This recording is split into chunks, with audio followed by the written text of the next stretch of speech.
Vanthali national highway પર ધણકૂટ અને ગાયોના અડ્ડાથી અકસ્માતો વધ્યા છે। આ બાબતે તંત્રની નિષ્ક્રિયતા સામે લોકોમાં રોષ ફેલાયો છે। વંથલી પંથકમાં આવેલ નેશનલ હાઈવે પર ધણકૂટ તેમજ ગાયોના અડ્ડાના કારણે થતા અકસ્માતોની સંખ્યા દિવસે ને દિવસે વધતી જાય છે। તાજેતરમાં દિલાવર નગર પાસે ખુટિયા સાથે થયેલા અકસ્માતમાં એક વ્યક્તિનું કરુણ મોત થતા સમગ્ર વિસ્તારમાં ચકચાર મચી ગઈ છે। સ્થાનિક લોકોના આક્ષેપ છે કે આ પ્રકારના અકસ્માતો અવારનવાર બનતા હોવા છતાં તંત્ર આંખ આડા કાન કરી રહ્યું છે।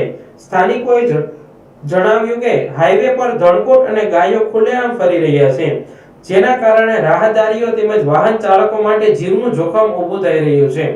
અનેકવાર રજૂઆતો કરવા છતાં જવાબદાર તંત્ર દ્વારા કોઈ નક્કર કાર્યવાહી હાથ ધરવામાં આવતી નથી। લોકોનું માનવું છે કે તંત્ર માત્ર કાગળ પરની કાર્યવાહી કરી પોતાની જવાબદારીથી મુક્ત થઈ જાય છે। અકસ્માતોની વધતી ઘટનાઓને લઈને લોકોમાં ભારે રોષ જોવા મળી રહ્યો છે। હજુ કેટલાય લોકોના જીવ જાય પછી જ તંત્ર જાગશે એવો સવાલ લોકો ઉઠાવી રહ્યા છે। સ્થાનિકોનો આક્ષેપ છે કે તંત્ર લોકોની સુરક્ષા અને સુવિધા પ્રત્યે ગંભીર નથી અને માત્ર ગ્રાન્ટ ફાળવણી સુધી જ સીમિત રહી ગયું છે।